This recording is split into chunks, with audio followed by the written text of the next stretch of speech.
Merhaba arkadaşlar, yepyeni haberlerle karşınızdayız.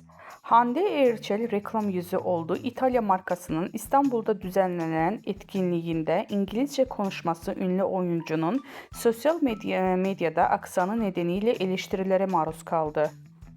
Pınar Altuğ olumsuz yorumlara tepki gösterdi.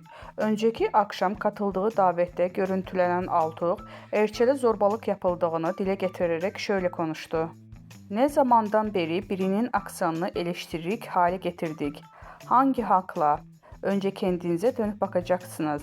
Hande çok güzel, çok çalışkan ve başarılı bir genç kadın. Ben çok beğeniyorum.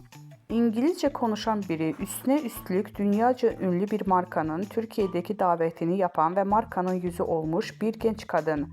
Başarısıyla gurur duymanız gerektiği yerde hakaret ediyorsunuz.